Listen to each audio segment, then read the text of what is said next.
¿Qué tal? ¿Cómo están? Les saluda Edson Sánchez. Vamos a comenzar Impacto Económico repasando los titulares de esta jornada.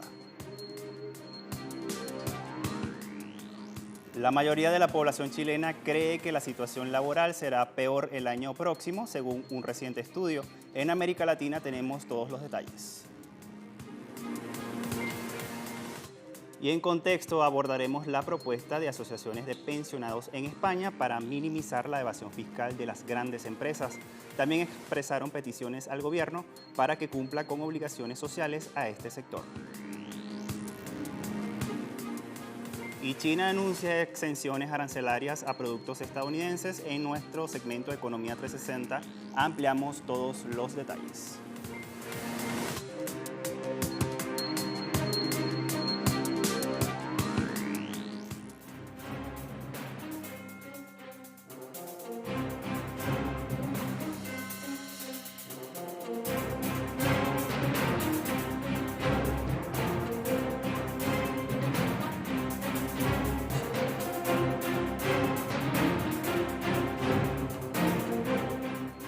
En Chile, un reciente estudio revela un cuadro pesimista de la ciudadanía en el ámbito laboral para el próximo año. Sobre esta situación, hay datos tras una consulta realizada por Mando Medio, que es una empresa especializada en el área de los recursos humanos. En el año 2020, solo el 10% de los chilenos piensa que su situación laboral será mejor en el país y un 68% cree que será peor que este año. Según el estudio, el 22% restante considera que no habrá cambios en esta área. En cuanto a la proyección laboral para el 64% de las 652 personas consultadas, cree que seguirá en el mismo empleo y el 4% opina que perderá su trabajo, mientras que solo un 6% cree que tendrá un ascenso en 2020. En el trabajo también se pulsó la opinión sobre el comportamiento de ventas en las empresas. Al respecto, el 43% siente que serán más bajas que en 2019, mientras que un 22% cree que pese a la situación económica y social del país, sus ventas serán mejor el año entrante. Los encuestados también respondieron a una consulta sobre las medidas de flexibilidad laboral implementadas en sus empresas, destacándose en un 55% la implementación de horarios flexibles tras el estallido social contra el gobierno de Sebastián Piñera. Entre alternativas que se han adoptado están el teletrabajo, horarios reducidos y reuniones por videollamada. El directorio ejecutivo del Fondo Monetario Internacional, el FMI, concluyó una revisión del programa económico para Honduras. El mismo fue suscrito por el gobierno de Juan Orlando Hernández en el mes de julio y permite al país centroamericano acceder a una línea de crédito de $309.2 millones. El director general adjunto del FMI, Mitsuhiro Furusawa, destacó el compromiso total de las autoridades hondureñas con el cumplimiento de los objetivos del programa económico del organismo. El FMI se mostró conforme con la política fiscal implementada por el gobierno y dice que la inflación se encuentra dentro de la banda objetivo del Banco Central. El directorio FMI aprobó en julio pasado el acuerdo stand-by de 2 años con Honduras, luego de que expirara el anterior en diciembre de 2017. Y el presidente de Brasil, Jair Bolsonaro, anunció un proyecto de ley que legaliza la práctica de la minería y la agricultura en tierras indígenas. El instrumento jurídico, el primer mandatario realiza una apertura económica sobre las reservas indígenas, una acción que, según representantes de los pueblos originarios, implica el incremento de la violencia y la presión de mineros y madereros sobre estas zonas. Bolsonaro también defendió la expansión de la cría de ganado, así como los cultivos de soja y maíz en estos territorios indígenas. El presidente de ultraderecha considera que la campaña de preservación de la Amazonía constituye una amenaza para la soberanía nacional. Hablamos ahora de Colombia, donde no hubo acuerdo entre las centrales obreras y el gobierno para el aumento del salario del próximo año. En la mañana de este jueves se realizó la quinta mesa de concertación para definir el aumento del salario mínimo del próximo año. Los representantes de los trabajadores mantuvieron la propuesta inicial de incrementar el salario en 8.1%, es decir, 1 millón de pesos entre salario y auxilio de transporte. Una cifra que, según la ministra de Trabajo, Alicia Arango, es inalcanzable porque a su juicio es el doble de la inflación, lo que generaría un desequilibrio en el mercado laboral. Arango también dijo que el gobierno nacional propone un incremento del 5.2%, es decir, 971.405 pesos. Tras no lograr un acuerdo en la quinta reunión, se instalarán mesas bilaterales. Sin embargo, si no se llega a un consenso antes del 30 de diciembre, el gobierno nacional deberá expedir un decreto con el aumento.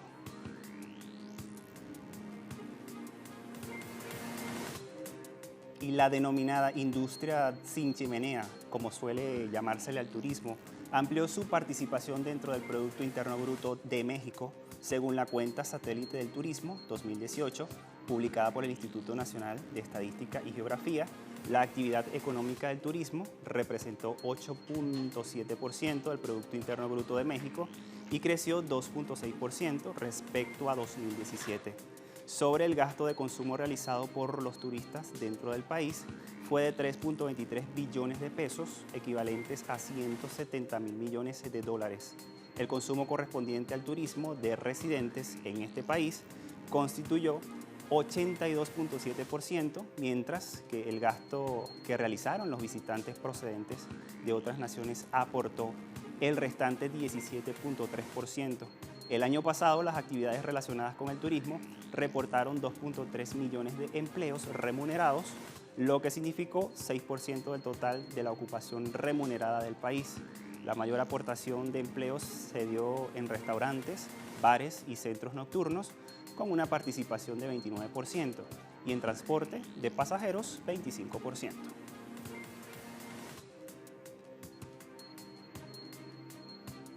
Vamos a una primera pausa, pero al regreso vamos a hablar de más informaciones aquí en nuestro segmento de Impacto Económico. Vamos a tratar otros temas sobre España y otros temas que estaremos ampliando también para todos ustedes al regreso de esta pausa.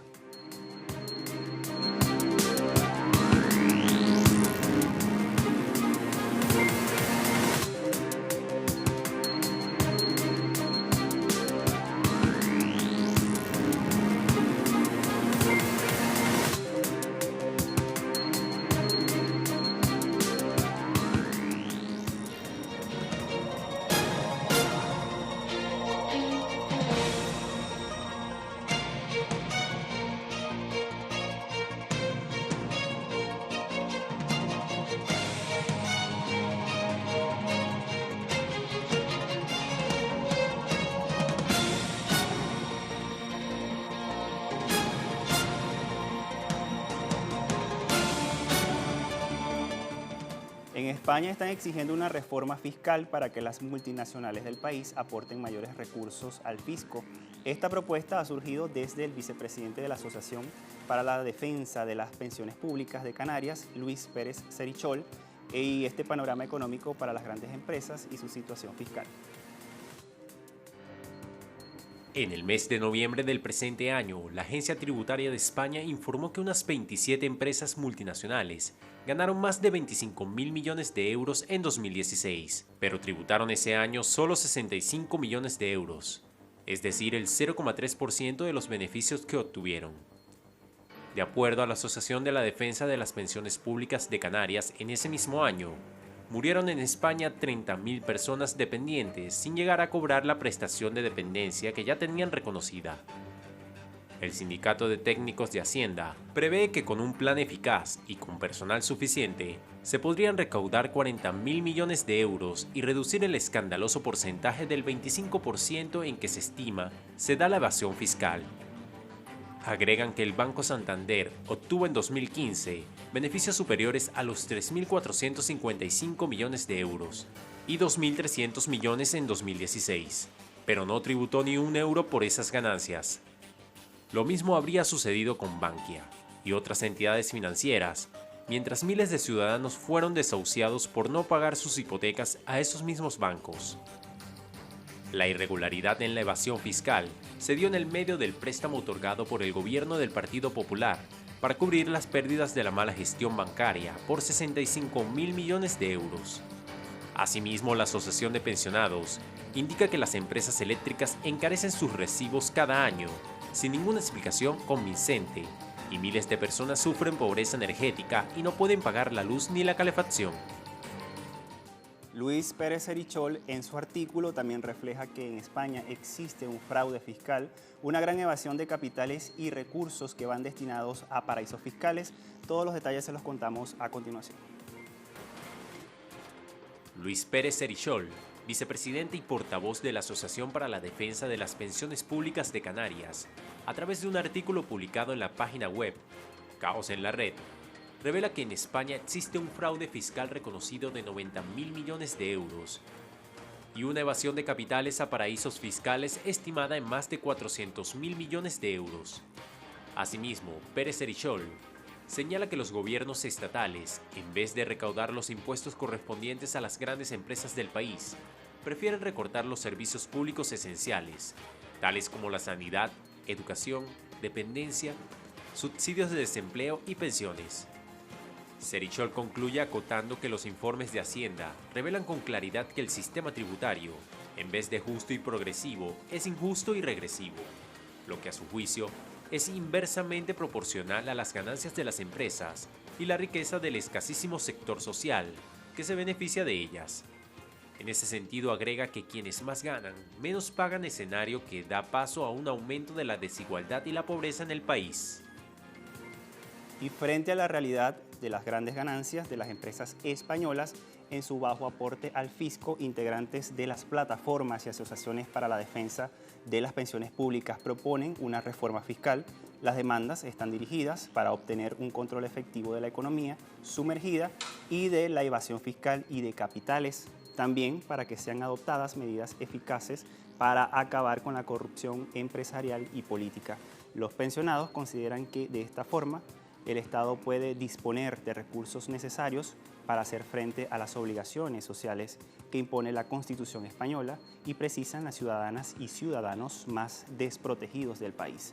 Adelantan que si el nuevo gobierno no lo hace, las demandas se expresarán por diversos medios que incluyen justamente manifestaciones de calles y también las instituciones.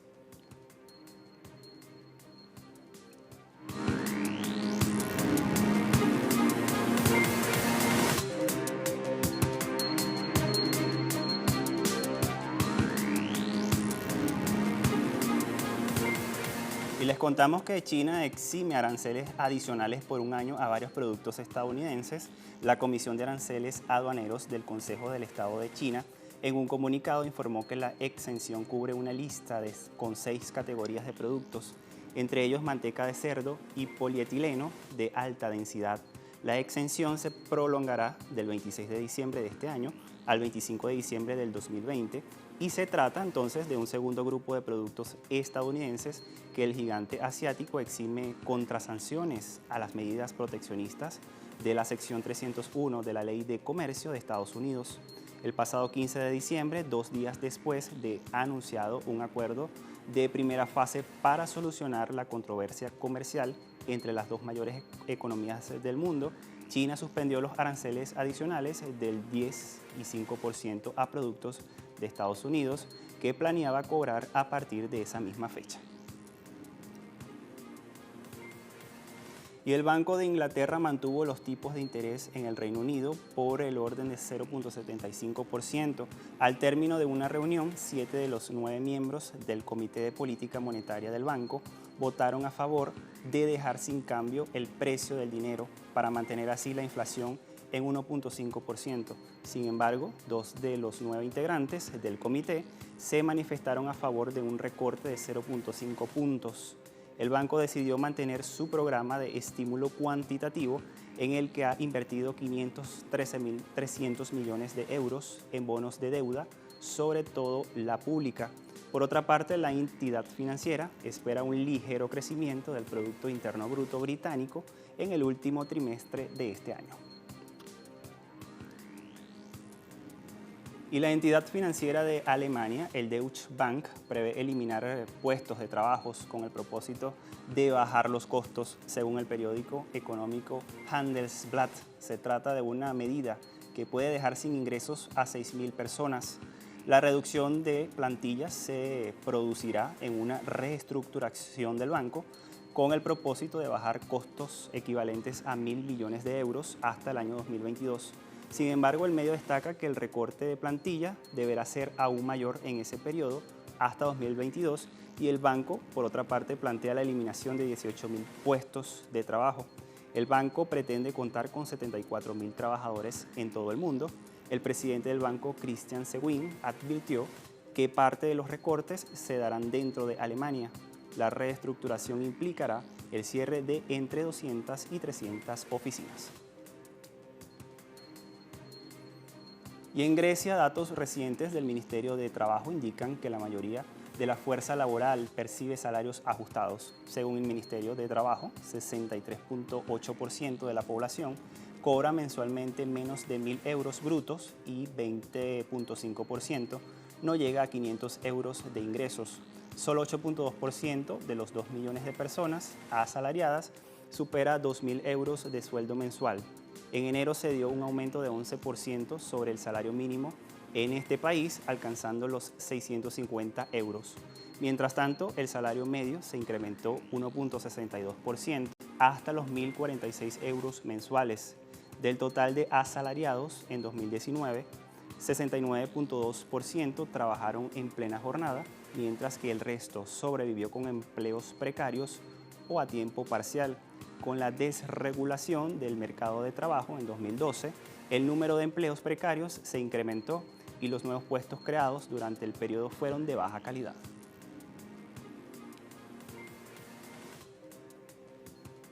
Y el presidente de Rusia, Vladimir Putin, reiteró su disposición de mantener el tránsito de gas natural por el territorio de Ucrania. Así lo dio a conocer el jefe del Ejecutivo de Moscú en una conferencia de prensa realizada este mismo jueves.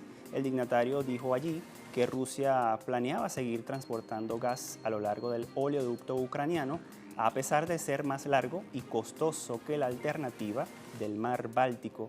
Los gobiernos de ambos países han estado negociando un nuevo acuerdo de tránsito gasífero para reemplazar el anterior de 10 años que vence a fines de 2019. La rueda de prensa contó con la asistencia de 1.900 periodistas de Rusia y también del extranjero.